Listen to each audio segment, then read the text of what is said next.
3 del 21 al 24 dice así: pero ahora, ahí estamos todos. Pero ahora, aparte de la ley, se ha manifestado la justicia de Dios, testificada por la ley y por los profetas.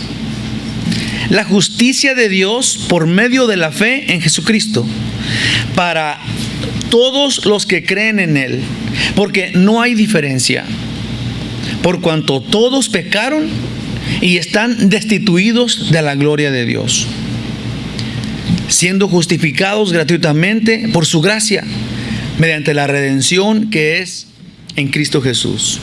Vamos a ver, estos versículos están sumamente interesantes, están bien llenos de cosas que debemos de saber, de verdades que son inminentes, que las conozcamos y que las disfrutemos, ¿sí? Y que tal vez un día podamos ser capaces de pasárselas a alguien que tenga una duda, o tal vez nuestros hijos que están tan necesitados de oír la verdad como es.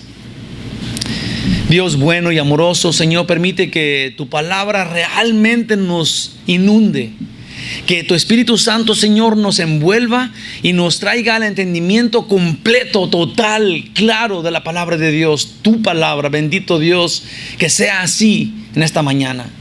En el nombre de Jesús, amén. En el 21 dice: pero ahora, déjenme leer porque dice pero ahora, porque estaban hablando de la ley. Estaban hablando que estaba en los versículos anteriores, estaba hablando que en el 20 dice: ningún ser humano puede ser justificado por la ley. Dice, porque por la ley Dios nos dio el conocimiento del pecado. Entonces, por la ley conocemos al pecado. Y luego enseguida del 21, eso es para agarrar la onda, dice en el 21, pero ahora, digamos que aparte de la ley, que nos enseñó el pecado, aparte de la ley, se ha manifestado la justicia de Dios, testificada por la ley y por los profetas. Y es importantísimo este versículo porque ya entendimos que todos somos pecadores y que la ley solamente nos enseña lo malo que somos. Si la ley solamente nos enseñó lo malo que somos, todos somos pecadores, entonces ¿cómo nos va a salvar Dios? Y dice, habla entonces, empieza a hablar de la justicia. Dice que se ha manifestado la justicia de Dios, y la justicia de Dios la testifica el Antiguo Testamento. Vamos a ver, porque es una clase de Dios quiere que pensemos cuál es la justicia de Dios, dónde Él manifiesta su justicia, quién tiene su justicia, cómo nosotros podemos tener la justicia. Y el ser justificado significa ser redimido, significa que nuestro pecado ha quedado perdonado. Esa es la justicia de Dios. Okay. No sé si se dio cuenta, puse acá en los estudios pasados, que Dios nos dio una revelación para algunos de nosotros fue nueva esa revelación. Otros simplemente la recordamos como un suspiro, esa revelación de la que vamos a hablar hoy. Desde el capítulo 1 y hasta el versículo anterior, si todo lo que hemos estado viendo en Romanos, ya lo hemos dicho muchas veces, es un libro bien profundo, bien pesado, que nos remueve nuestra maldad, ¿sí? Y nuestra bondad, ¿sí? Y nos hace ver que nuestra bondad es chiquita y que nuestra maldad es mucha. El libro de Romanos nos ha estado enseñando qué tan malos somos, qué tanta perversidad hay en el ser humano, hablando en general, sí, en el ser humano. Desde el capítulo 1 de Romanos hasta el capítulo 3 hemos estado hablando no más de eso, hasta el versículo anterior, en donde dijimos la ley solamente nos enseña todo lo pecador, todo lo malo, todo lo perverso, todo lo inmundo, toda la maldad que hay en el ser humano. Dios nos quiso revelar eso para que entendiéramos nosotros que no podemos escaparnos y decir: Señor, fíjate muy bien quién soy yo, no vayas a castigar a mí porque yo soy bueno, cuando no es así. Dios dice, no es así. Dice, entendemos que todos los humanos somos incapaces de convencer a Dios de nuestra gran fe y bondad. Somos incapaces porque no existe esa verdad.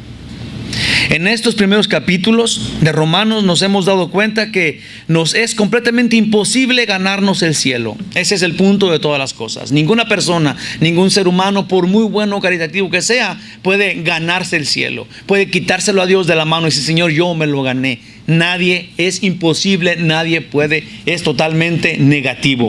No hay esa alternativa.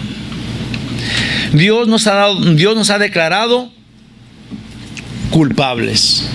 Dios ha dicho, tú eres incapaz, tú eres culpable, no mereces más que el infierno. La ley nos dice eso. Dios a través de la escritura nos dice, eres culpable, merecedor del infierno. Yo sé que se oye bien feo, yo sé que lo que sea no los anima, pero esta es la verdad. De acuerdo a su justo juicio, basado en la santidad de Dios comparada con nuestra perversidad, Dios nos ha demostrado en la Biblia con lujo de detalles que nosotros somos perversos, que no hay uno, ni siquiera uno que busque de veras a Dios. Somos nosotros incapaces.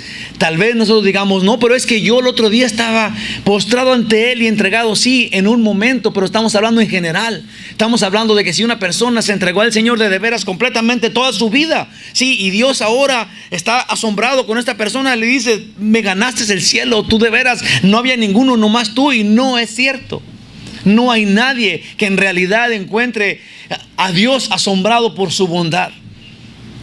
No hay ahorita, no hay aquí en esta congregación uno, ni ha habido en toda la historia de la humanidad, uno solo que sea completo.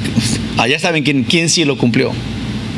Pero ahorita vamos a ver, porque de eso se trata el estudio. Aparte de esta persona que ustedes tienen ahí en su corazón, nadie es capaz de ganar el cielo, de arrebatárselo a Dios. En el capítulo 1, Dios nos comprobó que los no judíos son dignos de condenación. Eso significa el pueblo judío aquí, el resto del mundo digno de condenación. En el capítulo 1, eso se nos mencionó.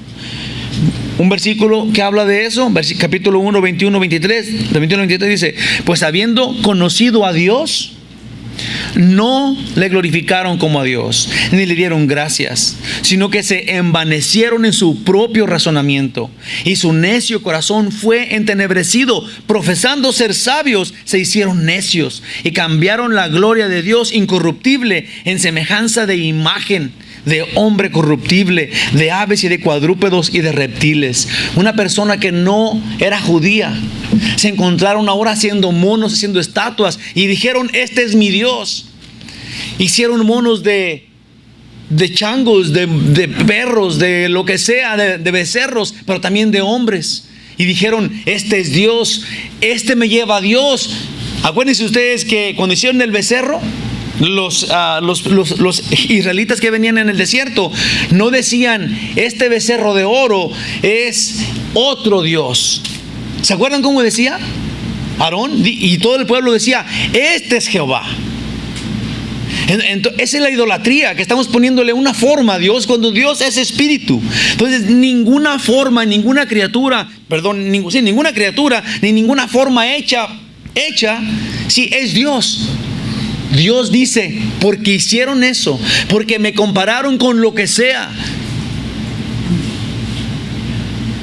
son merecedores, son dignos del infierno. Todos los no judíos, eso habló en el primer capítulo de Romanos. En el capítulo 2 también reconocemos que los judíos merecen el infierno. Déjenme les digo algo que no quiero que se me pase. Jesús, cuando tomó la última cena, ellos cantaban cantos, cantaban himnos. Todos los judíos lo hacen en el día de la Pascua. Ellos se sientan alrededor de la mesa y cantan himnos a Dios. Pero sabemos cuáles himnos son esos. Son del 113 al 118. Esos son los que cantan, alaban a Dios. Alaban a Dios. Pero en el 100, me gustaría que leyeran el 118, el Salmo 118, ahí después. Jesús cantaba ese canto. Ese canto habla de esto. El Salmo 118 habla que hay personas que se hicieron su Dios mismo, y dice, no tienen ojos, no tienen orejas, y no pueden ver, ni pueden oír, ni pueden llevarte con Dios, ni pueden representar nada. Jesús, el Dios del universo, sentado con sus 12 apóstoles, cantó ese himno. A mí se me hace grande, a mí se me hace importante, se me hace imponente, porque la Biblia lo dice. Pero cuando Jesús estaba sentado, Él pensando en esas palabras, cantándolo, esas palabras cantando, cuando decían, no hay nadie más que Dios, no hay nada importante, no hay nada que valga la pena, no más Dios infinito. Sepan todo el mundo eso. Y Dios, Jesús estaba cantando ese himno. A mí me trae mis rodillas, a mí me trae mis sentidos, a mí me da una nueva alternativa de vida. Salmo 118, Dios mismo diciendo, solo hay Dios infinito, el Rey es Él. En el capítulo 2 le habló a los judíos, y a los judíos les dijo, pueblo mío, judíos, ustedes merecen el infierno. Le habló primero a los gentiles, inmerecedores, luego a los judíos, en el capítulo 2, inmerecedores por su conducta rebelde.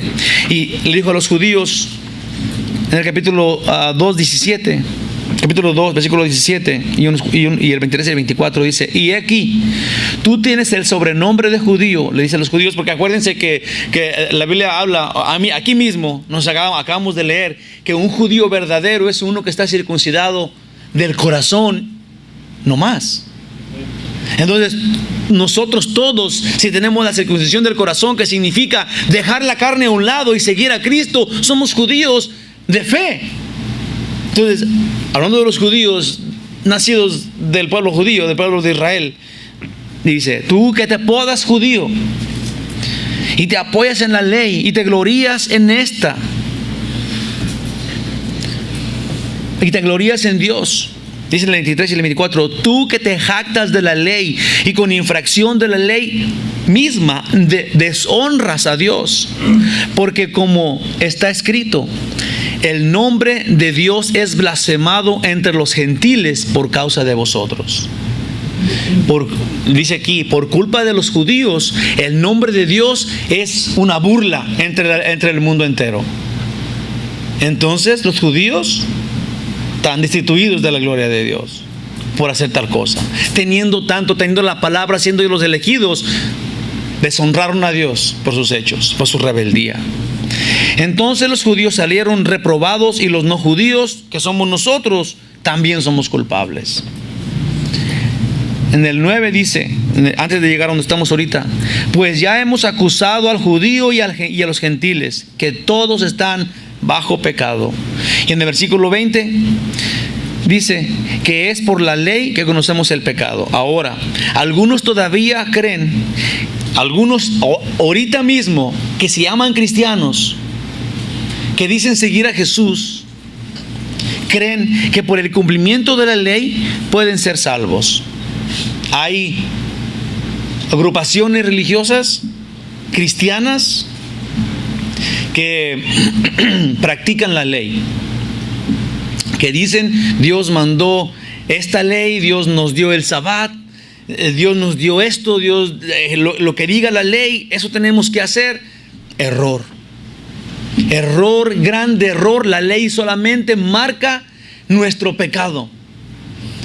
No por cumplirla nos ganamos el cielo. Eso dice en toda la Biblia, digamos, pero aquí está remarcándolo. Es la justicia de Dios que nos va a llegar por otro lado. Porque aquí dice que no, la ley no nos da la salvación. Dios no usa la ley para salvarnos. En este versículo está el comienzo de una explicación y análisis de lo que se conoce como el corazón de la carta de Romanos. Perdón un poquito.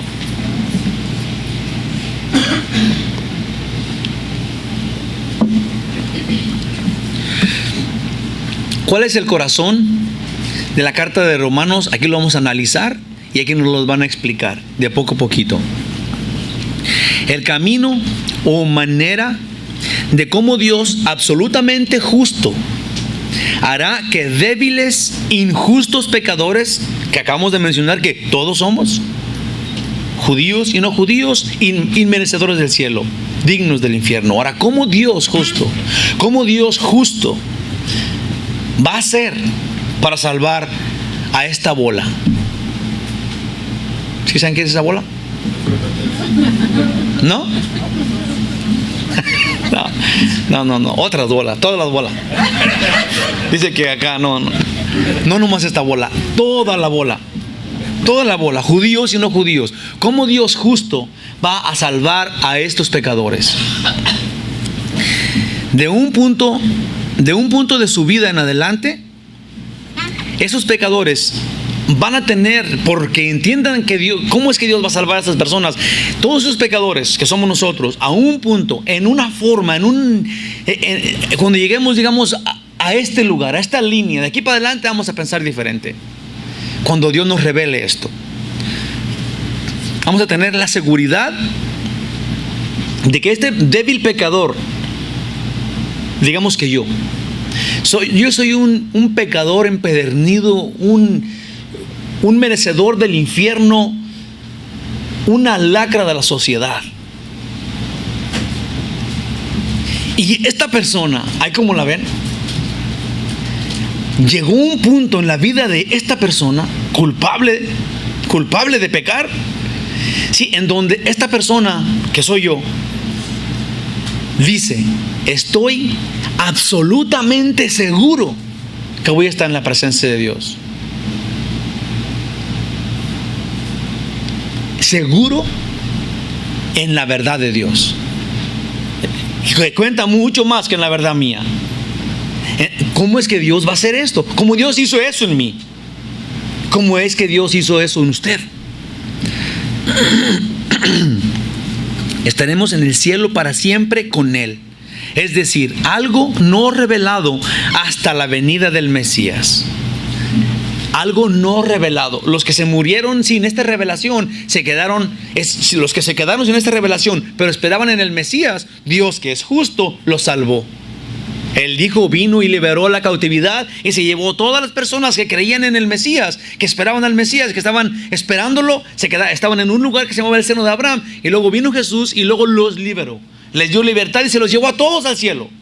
Ahorita todas las personas que confiaron en Jesús, que estaban en el Antiguo Testamento, se fueron al cielo y están en la presencia de Dios para siempre, porque confiaron en el Mesías. Pero ellos no entienden, ellos no tuvieron esta información que usted y yo tenemos hoy día. Sí, que Dios va a justificar a los pecadores por medio de su justicia, y esa justicia va a ser manifestada en alguien en la que usted y yo estamos confiando, que es Jesús. Sí, pero de ahí para adelante estamos todavía vivos y sabemos que estamos seguros. Aunque hayamos sido tan malos, estamos seguros que Él nos dio la salvación, que somos salvos, que somos merecedores, que somos dignos de estar en el cielo para siempre con Dios, aún siendo tan malos. Dice, y no por el cumplimiento de la ley vamos a entrar al cielo. La Biblia dice, Abraham creyó y fue considerado justo. A ver. Oh, sí, aquí voy. Abraham creyó y fue considerado justo.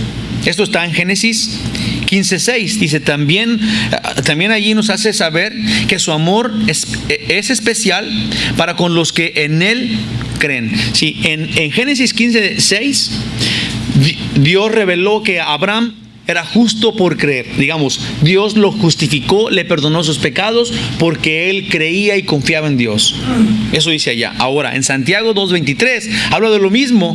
Va a decir la misma cosa, pero nos va a dar otro puntillo allí que es completamente importante. No se duerma, no se lo pierda. Oiga lo que dice, está bien importante. Dice en Santiago 2:23, y se cumplió la escritura que dice, Abraham creyó a Dios y le fue contado por justicia. Y luego enseguida dice, y fue llamado amigo de Dios. Una persona que confía en Dios, Dios le justifica sus pecados y luego se relaciona con esta persona. Y luego Dios tiene una comunicación y una relación amorosa y le llama a su amigo. A usted y a mí, si nosotros no queremos cumplir la ley, que es imposible, pero queremos creer en Dios y decir, Señor, yo no puedo, pero tú sí, por favor, llévame en tu gracia, sálvame, dirígeme, llévame contigo y así sí puedo. Yo confío en Él. Yo confío en Dios. Muchas veces el decir yo confío en Dios es muy diferente al actuar yo confío en Dios. Porque el actuar yo confío en Dios es el actuar yo confío en Dios es dejar que los demás me traten mal. Sí, déjame, se lo digo más en concreto. Porque a lo mejor no se entiende si lo digo muy en general. Digamos en su relación con su esposo, con sus hijos. Si yo me porto como Dios dice, y yo sé que si me porto como Dios dice, mis hijos o mi esposo o mi esposa van a tomar ventaja de mí. ¿A poco no está de repente en esta situación usted?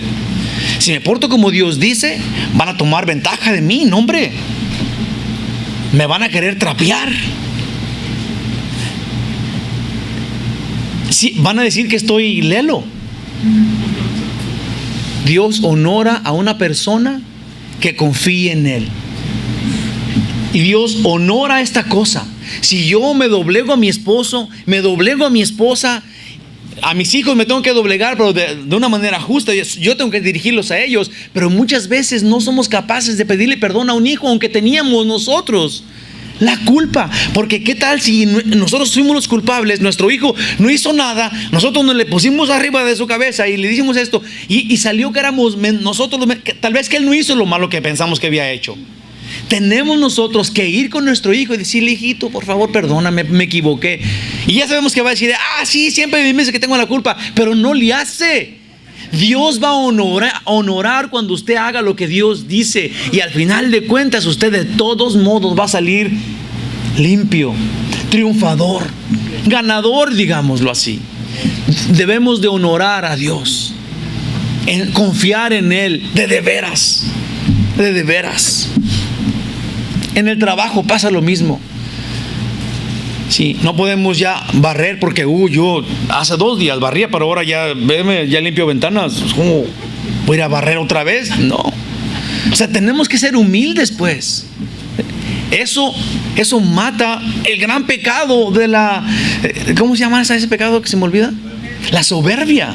Sí, eso mata. Si queremos quitarnos la soberbia de nosotros, tenemos que experimentar el ser humildes, practicar el ser humildes.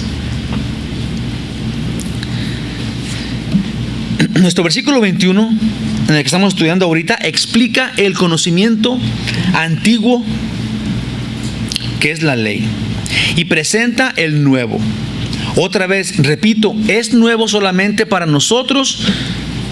Es nuevo solamente para nosotros. Para Dios no, digamos. Sí. El conocer la gracia de Dios y el amor de Dios, ese es de Dios de siempre. Sí, por gracia salvó a Abraham, encontró gracia en Noé. Sí, por gracia no mató o no destruyó a Caín cuando había matado a Abel. Sí, la gracia de Dios ha sido manifiesta por siempre y será por siempre, porque ese depende de Él. Es de su amor lo que estamos hablando, y su amor no es nuevo para Él. Él por amor hizo el paraíso, y en el paraíso Adán y Eva no tenían tiempo, no se hacían viejitos, eran completamente felices. Por gracia, no se lo pidieron ellos. Dios ha sido bueno por siempre. Ahora Dios manifiesta a nosotros, nos hace recordar que este Dios tan justo y tan poderoso y tan majestuoso, tan temible, nos ama. Y a través de su amor, que como dijimos la otra vez, solamente podía haber dicho: ok, todos son salvos los que creen en mí por gracia. Y luego ya íbamos a creer bien poquitos, porque bien poquito lo entendemos, aún viendo a Cristo muriendo en la cruz por nosotros. Entendemos del amor de Dios bien poquito.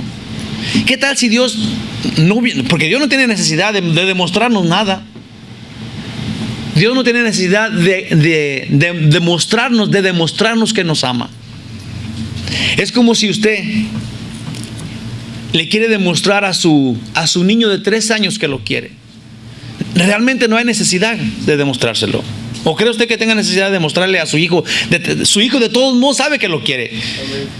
Depende de usted. Si hay niños de 25 años que dependen de su papá y de su mamá y saben que los quieren y hacen cosas malas sabiendo: es mi papá, ni modo que se enoje.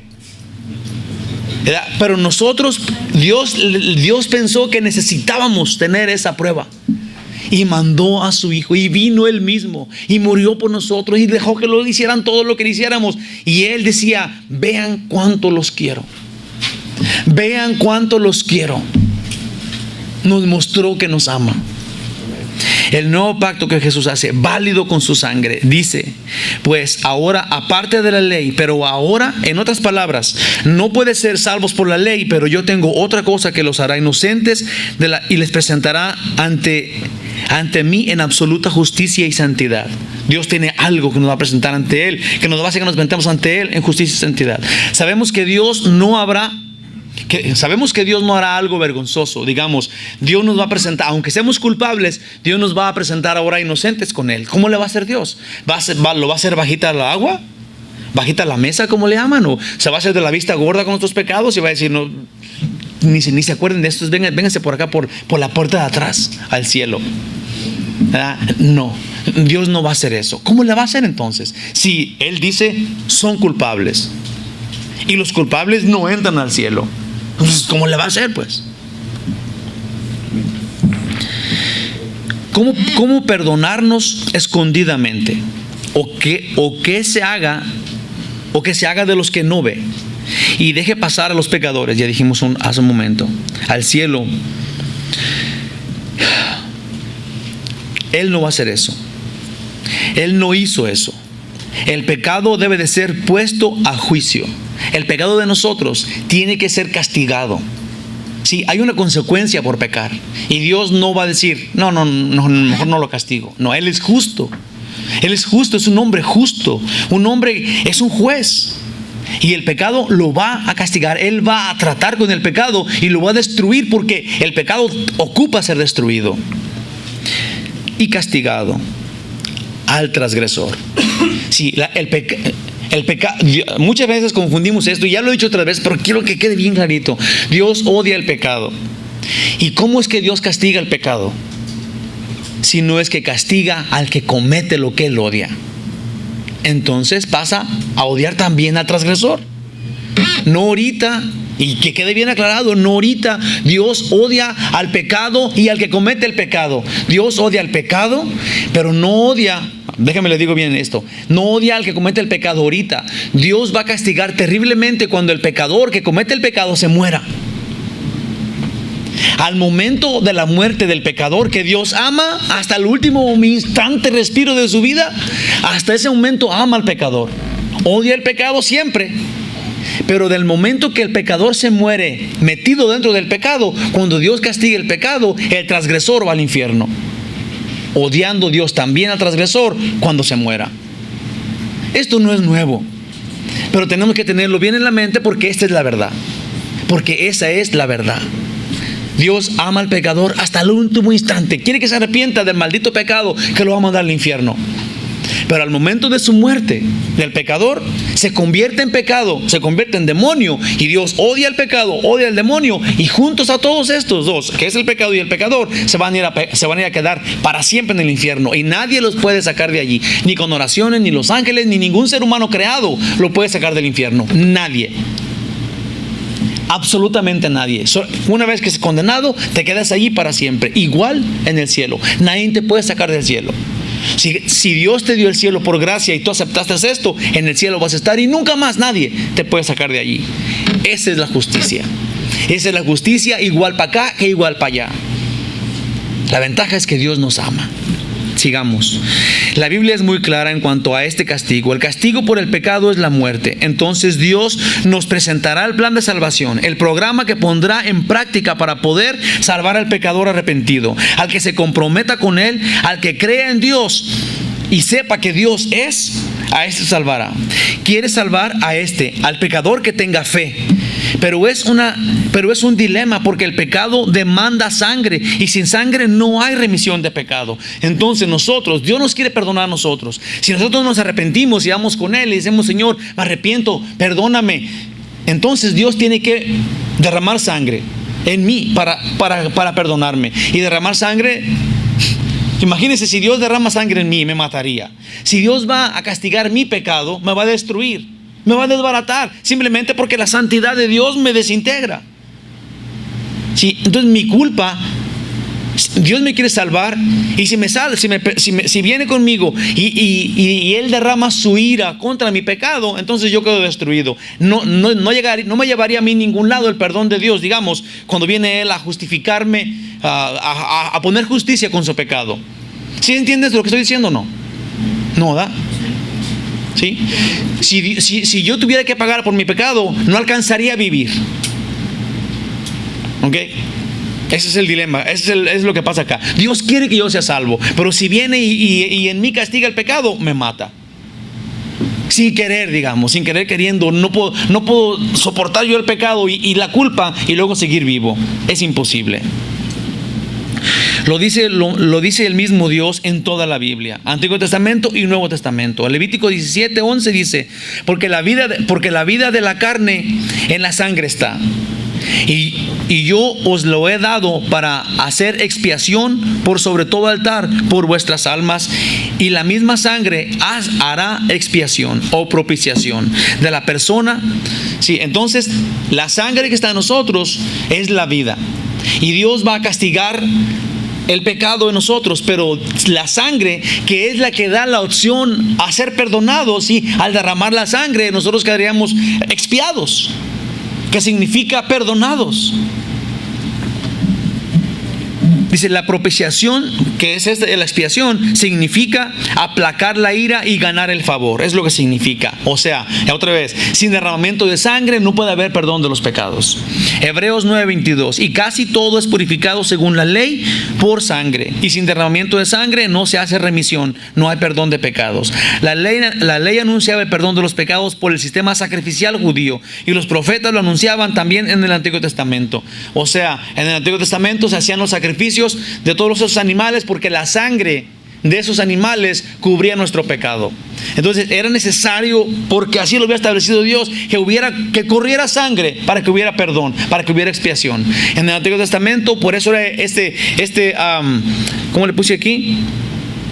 Ese sistema sacrificial. Sí, porque era la sangre la que estaba redimiendo al pueblo judío. Sí, no les quitaba el pecado para siempre, pero los cubría el pecado por un tiempo, hasta que el sacerdote viniera otra vez y hiciera otro sacrificio, y luego otro sacrificio, y así se la llevaba. En Daniel 9:24 dice: 70 semanas están determinadas sobre tu pueblo. Eso ya viene la forma de la esperanza, y sobre tu santa ciudad, para terminar la prevaricación y poner fin al pecado. Sí, de algún modo Dios va a poner fin al pecado. Dios va a acabar con el pecado y expiar la iniquidad, para traer la justicia perdurable y sellar la visión y la profecía, y ungir al santo de los santos. Y ya estamos entendiendo cuál es el pacto de Dios. Dios va a traer al santo de los santos, y este santo de los santos va a hacer un sacrificio, ya no como un sacrificio como los sacerdotes que se morían y que tenían que hacer sacrificios por ellos y para el pueblo, pero va a venir el santo de los santos y va a hacer un sacrificio y va a acabar con el pecado por completo para siempre. Es un nuevo método. En el 22 dice: la justicia de Dios por medio de la fe en Jesucristo, para que todos los que creen en Él, porque no hay diferencia, no hay diferencia, se la vamos a poner en el 23, pero por ahorita dice: la justicia de Dios por medio de la fe, la justicia de Dios por medio de la fe en Jesucristo. Entonces ahí está la respuesta: la justicia de Dios por medio de la fe en Jesucristo, para que todos los que creen en Él, para todo aquel que crea en Él. Dígaselo a su hermano que está a su lado de usted, dígaselo a sus hijos y a su esposo, grítelo al mundo entero que está usted seguro en la salvación, de acuerdo a lo que dice la Biblia. Dios nos considera justificados, salvos por fe, por creer en su Hijo, nuestro Señor Jesucristo. Esto dice aquí: maravilloso es el Dios infinito que tenemos. Una vez que usted cree, ya es salvo. Una vez que usted cree en Jesucristo, entonces ya pasó a ser redimido. Ya no se queda todavía atorado en que usted tiene que pagar por su pecado. Sí, la justificación de Dios, la justicia de Dios nos viene a promover a nosotros, a quitar el pecado, a remover de nosotros el pecado por justicia que Él va a hacer en Cristo. No va a ser nuestra sangre. Nosotros no podemos pagar por nuestro pecado. Dios envió a su Hijo. Él mismo vino y dijo: a este voy a destruir. Con esa sangre ustedes quedan sanados. Ese es la gran justicia, ese es el gran secreto, es la manifestación. De esa manera Dios resolvió el dilema que él tenía. Quiero salvar a estos, pero no puedo derramar en ellos la ira contra el pecado porque los mato, los destruyo. Tengo que hacer otra cosa. ¿Y qué hizo? Trajo a uno sin culpa, sin mancha, que nunca cometió pecado, y sobre él descargó la ira contra el pecado de nosotros. Entonces nosotros quedamos sin ningún pecado enfrente de Dios. Esto es maravilloso, realmente es algo glorioso. Preciosos, mediante este versículo meditemos. Gálatas 2:21. No desecho la gracia de Dios, pues si por la ley fuese la justicia, entonces por demás murió Cristo. Dígaselo a su hermano, piénselo usted mismo. No hay una forma que la ley pueda justificarme a mí, porque la ley me hizo enseñarme a mí el pecado.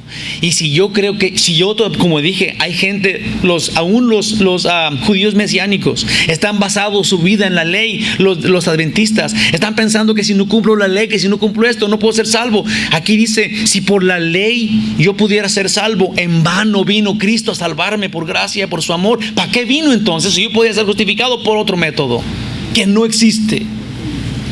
¿No es esta la verdad, hermanos? Si alguien pudiera ser salvo por algún otro modo, si hubiera otro camino, por duro que fuera, Jesús no hubiera venido y padecido tanto. No hubiera habido necesidad. Pero ya lo sabemos, es por creer, es por fe. Y esto nos viene por gracia, es decir, gratuitamente, tan solo por amor, por el amor agape de Dios. Un amor incondicional, sin nada a cambio. Ahora, hagamos una identificación, una indagación. Indiquemos cuál es la fe. Dice, si alguien dice yo creo en Dios, y lo dice en general como, oh sí, yo también creo en Dios, no ocupo ir a tu iglesia, no ocupo leer la Biblia, yo creo en Dios, ese tiene fe, pero no es la fe de la que estamos hablando. Vamos a ver de cuál fe estamos hablando. Hasta los ateos dicen eso. Un ateo dice, no sé si han oído eso, es eso famoso, ese dichito, gracias a Dios yo no creo en Dios. Es ridículo, pero eso es lo que hacen. Entonces, ¿usted cree que porque él dice eso va a ser salvo? No. Claro que no. Dice, amiguitos, decirlo así no te salva. No es la frase la que te salva, sino no es de que tú digas, oh, yo creo en Dios también. Es el mismo Dios, yo creo en el mismo y ya soy salvo. Porque por creer en Dios eres salvo. Tienes que indagar un poquito más. ¿Qué significa creer en Dios? Eso sería una clase de religiosismo o legalismo, si eso fuera. O la frase, si digo esa frase, es como una clave. Si yo digo ese método, yo ya soy salvo. Dice, ya dije, o sea, alguien diría, yo creo en Dios, ya dije, ya oíste Dios, yo creo en ti, sálvame. Santiago 2:19 dice, ¿tú crees que Dios es uno? Nos pregunta a todos, ¿tú crees que Dios es uno? Bien haces. Y luego dice, también los demonios creen y tiemblan. Entonces no es, oh, yo creo en Dios y luego ya soy salvo. No, incluye más de ti el creer en Dios. Fe no es algo que se dice, sino algo que se hace. Jesús dijo, por sus frutos los conocerán. Jesús dijo que el que lo amara se le notaría cumpliendo sus mandamientos. Pongamos atención, por favor, hermanitos. Esto es bien importante. Jesús, por creer en Él. Esto es por fe. Por fe nos quitó de las manos del diablo. Jesús, por fe, porque tenemos fe, nos arrebató del diablo y nos apartó del camino del infierno.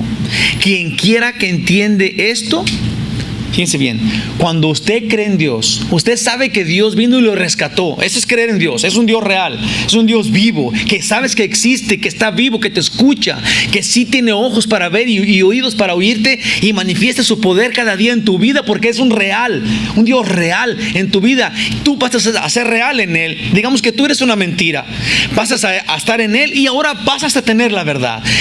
Comienzas a ver la realidad de un Dios que vive, que existe y que ama y que piensa y que te va a dar el cielo, porque tú no te lo puedes ganar.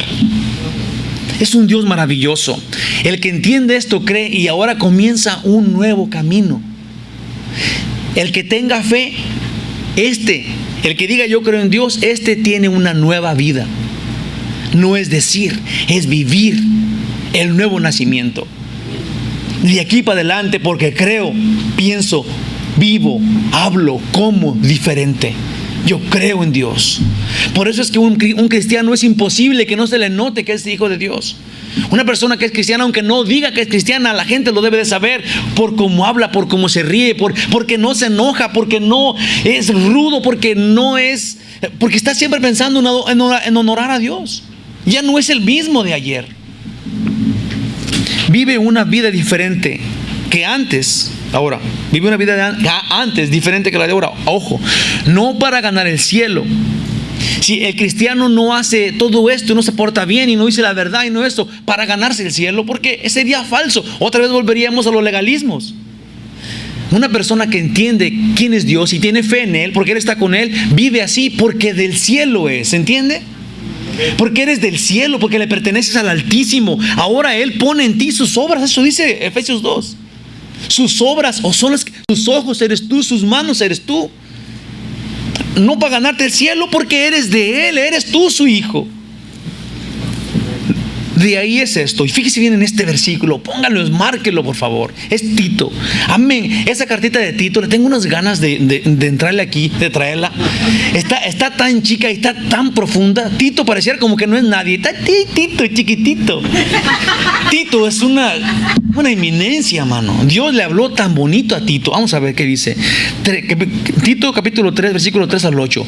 Dice, porque nosotros también éramos tiempo pasado, en otro tiempo, que dice, éramos en otro tiempo insensatos, rebeldes, extraviados, esclavos de concupiscencias, que significa que esclavos de nuestros propios deseos, ¿sí? De lo que el mundo nos ofrecía, éramos esclavos de eso. Dice, y de sus deleites diversos. Éramos esclavos de los deleites diversos del mundo.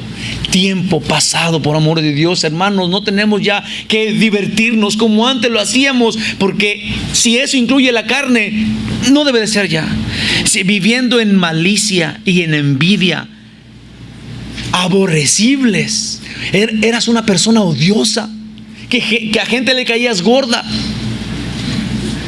y aborreciéndonos unos a otros. Esa era la vida normal. Como dije el otro día, los humanos todos tenemos un tufo. No sé si entiendan esa palabra. Sí. Todos tenemos, y hasta lo decimos con orgullo, no soy monedita de oro, ¿verdad? Para caerle bien a todos, o sea, pero eso es como con guerra. Sí, porque no dice uno eso como, por ejemplo, en tu hogar, ¿verdad? En tu hogar no dices eso. En tu casa, con tus hijos, hijo mío, yo no soy monedita de oro. Eso no lo dices porque sabes que te quiere. Se lo dices a alguien que no te cae, a alguien que tú sabes que no se cae bien. No sé, está bien que no me quieras. Así somos los humanos. Pero cuando se manifestó la bondad de Dios, dice en el versículo 4, cuando se manifestó la bondad de Dios, nuestro Salvador, y su amor para con los hombres, nos salvó. La bondad de Dios, la gracia de Dios nos salvó. No por obras de justicia que nosotros hubiéramos hecho, sino por obedecer la ley o por cumplir la ley. No por obras que nosotros hubiéramos hecho, ni caritativo, ni amor, nada de eso nos iba a ganar el cielo, sino por su misericordia, por el lavamiento de la regeneración. Significa por una nueva vida, por comenzar. No es fácil el cambio, se ocupa un lavamiento, una regeneración. Se necesita meterme en mis sentidos y decir, no, ya no quiero vivir como antes vivía. No me importa si me dicen que estoy loco o que soy débil. No es fácil, pero ese es el modus vivendis, dicen. Vivendis. Sí, el nuevo modo de vida. El nuevo nacimiento, la regeneración, eso es. Y por la renovación, ¿en qué? ¿Lo tienen allá? En el Espíritu Santo. Dice en el 6, el cual derramó en nosotros abundantemente por Jesucristo nuestro Salvador, para que justificados por su gracia viniésemos a ser no merecedores, herederos, porque no lo merecemos, herederos que no te lo ganas, que te lo regalan porque sí. Nadie se gana la herencia de sus papás. ¿Se entiende allí? La herencia es algo que se regala, no más se puede regalar la herencia, no más. Pasamos a ser herederos. conforme a la esperanza de la vida eterna. Palabra fiel es esta. Y en estas cosas quiero que insistas con firmeza, para que los que creen en Dios procuren ocuparse en buenas obras. Estas cosas son buenas y útiles a los hombres. Ay, gloria a Dios. La última parte del versículo comienza con el siguiente: la única diferencia es creer o no creer. Versículo 23 dice: por cuanto todos pecaron y están destituidos de la gloria de Dios. Aquí encontramos que la necesidad de un Salvador es absolutamente eminente, urge, es de vida o muerte. Quien no tiene quien le salve sigue muerto sin fin. Si no tiene a Jesús, sigue muriendo cada día. El pecado no solo es hacer lo malo, pero también es dejar de hacer lo que sabemos que es bueno. Santiago, eso es importante, fíjese bien en eso. No solamente voy a hacer lo bueno, sino que es pecado también dejar de hacer lo que sí sé que es bueno. En Santiago 4:17 dice: al que sabe hacer lo bueno y no lo hace, le es pecado. Miren Romanos 14:23: pero el que duda sobre lo que come es condenado, porque no lo hace con fe, y todo lo que no proviene de fe es pecado. Lo explicaría, pero mejor déjese lo leo. Esto es, si tiene usted duda de algo pensando que podría ser pecado, no lo haga. Si usted tiene pecado, si usted tiene duda, esto a lo mejor es pecado, no lo haga. Primero, porque si lo hace es rebelde contra Dios, porque usted pensaba que no sabe si es pecado o no. Pero si tiene duda, mejor no lo haga, apártese de allí, porque le sería pecado, aunque no sea pecado. ¿Se entendió eso? No lo hagas, porque tu corazón actuaría en rebeldía contra Dios. Es pecado entonces. El pecado comienza siendo atractivo. El resultado siempre es muerte. Dios desea que seamos felices sin pecar. La prueba es que cuando Dios quite el pecado, seremos eternos y con plenitud de gozo. Si el no pecar nos hace felices, no nos dejemos engañar por el diablo. No, pero es que a mí lo que me hace feliz es el pecado. Ese es el diablo. Entiéndalo. Cuando usted piense así, por lo que sea, acuérdese, es el diablo que lo está diciendo. Pero es que nomás poquito, eso me hace feliz. Es el diablo. El no pecar es lo que lo hace realmente feliz. Amén. Proverbios 24:9 dice: el pensamiento del necio es pecado, y abominación a los hombres el escarnecedor. Eso está, aquí está explicado. Esto es, un insensato sin control de su boca, imprudente, se hace odiar de los hombres y será juzgado. Conclusión del Espíritu Santo: todos son culpables, merecen el infierno. Todos culpables, no hay uno bueno. Todos merecen el infierno. Ay. Termino con el 24 diciendo: siendo justificados gratuitamente por su gracia, mediante la redención que es en Cristo Jesús. Dios no quiere que quitemos el dedo del renglón, que nosotros no somos salvos por nuestra propia justicia. Dios quiere que sepamos, todavía enfrente de la gracia que ya nos está mencionando, quiere que entendamos lo que el 24 dice. Lo que el 23 dice: por cuanto todos pecaron, todos están destituidos de la gloria de Dios. Entonces, Él quiere que entendamos, todavía en mente, no somos capaces de entrar a Dios. Pero luego el 24 viene y dice: no hay diferencia. Comenzando, y dijimos que íbamos a agarrar un pedacito del 22. Comenzó esa sección: no hay diferencia. Todos pecaron, no hay uno bueno, están atrapados en ellos mismos, no hay salida. Entre más te busques lo que la sociedad está diciendo ahorita, sí, el buscarte a ti mismo, el ponerte como como con sus patas cruzaditas y apachurrando este dedo, sí, eso es buscarte a ti mismo. Y eso es que en vez de buscar una salida para llegar con Dios, te estás encerrando, es como un candado que te estás poniendo a ti mismo. Crees que en ti está la respuesta. Es el diablo que te está metiendo, te está como metiendo adentro de ti. Es bellísimo eso. Dice, te estás metiendo en el hoyo de tu pecado, en ti mismo, que es la muerte. Y otra vez, no hay diferencia. A todos la misma forma de rescate, porque si Dios pide que hagamos algo, por fácil que sea, todos fracasaríamos no haciéndolo. Digamos que si Dios nos dice, el que brinque 3 veces sería salvo, habría muchos de nosotros que diríamos, ¿y si no brinco 2 qué? Sí, así somos. O yo brinco más para que vea a Dios. Sí, así somos. Esa es nuestra realidad. Y esta es una triste verdad. Lo bueno es que aunque nosotros dudamos de que esa es la verdad, Dios no duda. Él sí nos conoce y porque nos ama nos dice: no eres capaz de ganarte el cielo, mijo. Nos recuerda eso porque nosotros pensamos que sí. Él sí sabe, Él está seguro y nos pide que hagamos esto, nada. Solo nos dice que desde el día en que nos cayó el 20 y hasta que Él regrese y nos muramos, esperemos en Él. Que no perdamos la fe, que seamos judíos o no judíos, blancos o negros o chaparros o lo que sea. Dios quiere que vivamos llenos de su gracia, de esperanza y de paz, dependiendo de Él cada día, todo el día, disponibles a Él, recibiendo sus bendiciones. Pablo dice, de gloria en gloria. Así quiere Dios que vayamos. Una vez que tengamos de su gracia, Dios quiere que vayamos de gloria en gloria, de momento a momento, de gloria en gloria. De ninguna manera Dios quiere como hacernos ver una tristeza, o que ya somos cristianos, ya no puedo ir al baile. No. Sí, Dios está esperando que nosotros seamos unos completamente felices, y eso se entiende cada día, poquito a poquito. Y un día vamos a llegar a encontrar que el vivir para servir a Dios nos lleva así, de gloria en gloria, con plenitud de gozo desde ahorita.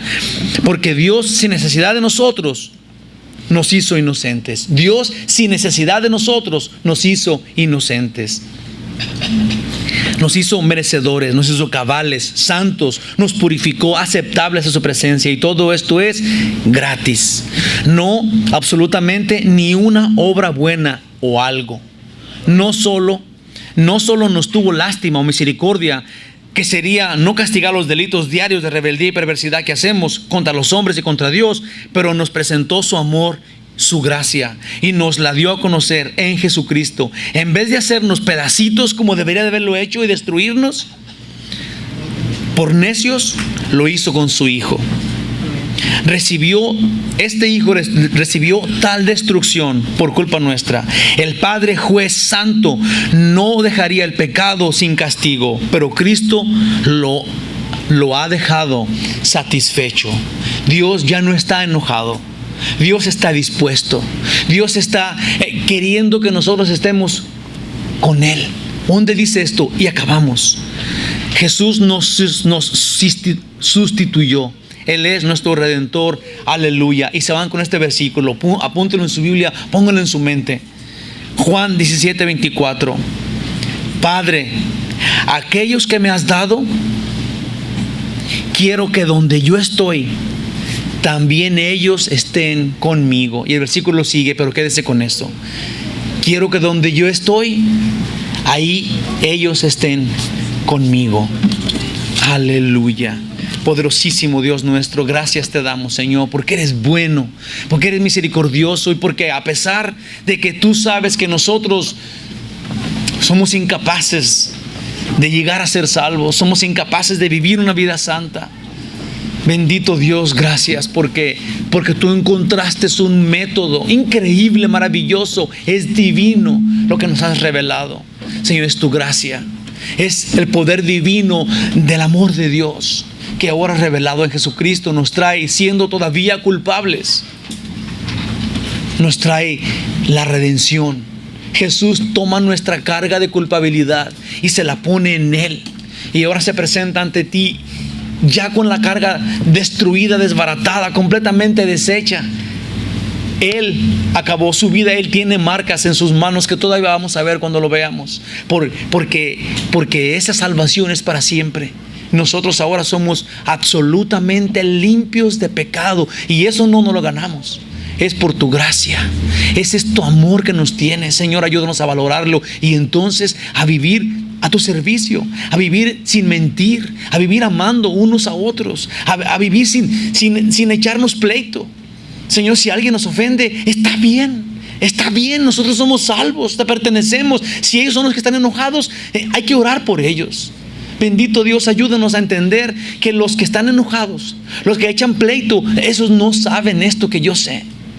Bendito Dios, ayúdanos a entender que la mansedumbre nos posea. Ayúdanos a entender que es tu amor que tú quieres en nosotros, para que seamos felices, para que seamos completamente felices. Y vamos a entenderlo después de que lo practiquemos, porque antes se nos hace bien duro.